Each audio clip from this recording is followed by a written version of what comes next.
ito ay rated SPG. Striktong patnubay at gabay ng magulang ang kailangan. Maaaring may masiselang tema, lengguwahe, karahasan, sexual, horror o droga na hindi angkop sa mga bata.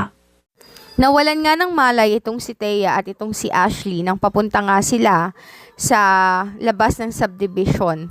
Hinabol nga sila ng hindi kilalang mga lalaki at ang hinala nga nitong si Thea ay mga tauhan nga ito nitong si Greg Torrecampo. Balak niya kasing tumakas at hindi nga siya makapapayag na i-risk ang buhay nitong si Ashley.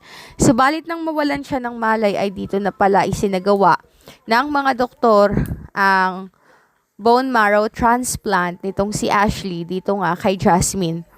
Noong nagising na nga itong si Thea, ay agad niyang hinanap ang kanyang anak. Sinabi niya na nasa operating room ito at maayos na ang kalagayan.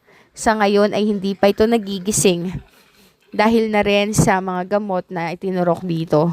Sinabi niya na nasa maayos naman itong kalagayan, subalit nawalan ito ng malay noong sila nga ay naaksidente.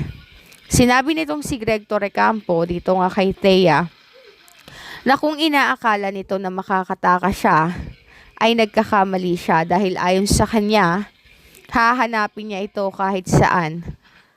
Kahit sa impyerno pa sila magpunta, gagawin niya iyon alang-alang sa kanyang apo. Sinabi naman itong si Thea na walang respeto itong si Greg Torrecampo dahil sa ginawa niya. Kaya naman ayon sa kanya, sana ay karmahin ito sa lahat ng ginagawa niya. Bigla namang tumawa itong si Greg Torrecampo at sinabi niya na imbis na magpasalamat ito dahil sa mga bagay na makukuha nitong si Ashley sa kumpanya, sa kanilang pamilya ay nagagalit pa ito.